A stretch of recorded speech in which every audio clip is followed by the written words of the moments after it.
ഇന്ന് ദേശീയ യുവജന ദിനം. ആധുനിക ഇന്ത്യയുടെ വഴികാട്ടിയും ആത്മീയ വിപ്ലവകാരിയുമായിരുന്ന സ്വാമി വിവേകാനന്ദന്റെ ജന്മദിനമാണ് രാജ്യം യുവജന ദിനമായി ആചരിക്കുന്നത്.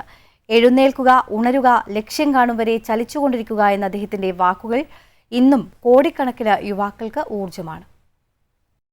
Sisters and brothers of America, I thank you in the name of the most ancient order of monks in the world.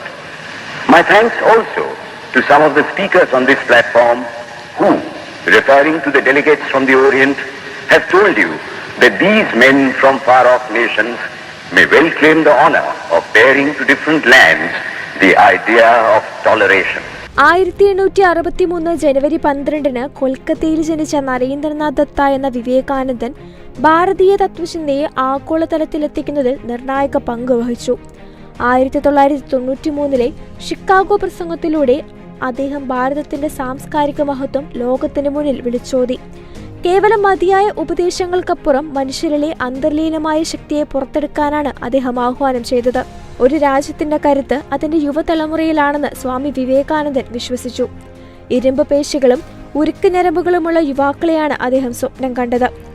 1984 Indian സർക്കാർ ജനുവരി 12 ദേശീയ യുവജന ദിനമായി പ്രഖ്യാപിച്ചത്. സ്വാമിജിയുടെ ആദർശങ്ങൾ ഉൾക്കൊള്ളുന്ന ഒരു യുവതലമുറയെ വാർത്തെടുക്കുക എന്നതാണ് ഈ ദിനത്തിന്റെ ലക്ഷ്യം.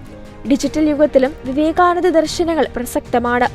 തൊഴിലില്ലായ്മ, ലഹരി ഉപയോഗം, ലക്ഷ്യബോധമില്ലായ്മ തുടങ്ങിയ വെല്ലുവിളികൾ നേരിടുന്ന ഇന്നത്തെ തലമുറയ്ക്ക് വഴിവിളക്കാണ് അദ്ദേഹത്തിന്റെ ചിന്തകൾ. ആത്മവിശ്വാസം, സേവന മനോഭാവം, ദേശസ്നേഹം എന്നിവയാണ് ഈ ദിനം നമുക്ക് മുന്നിൽ വയ്ക്കുന്ന സന്ദേശങ്ങൾ. സ്കൂളുകളിലും കോളേജുകളിലും വിവിധ സെമിനാറുകളും കായിക മത്സരങ്ങളും ഇന്നേ ദിവസം സംഘടിപ്പിക്കാറുണ്ട്. മുന്നോട്ട് കുതിക്കുന്ന നവഭാരതത്തിന്റെ ഇന്ധനം ഇവിടുത്തെ യുവാക്കളാണ്.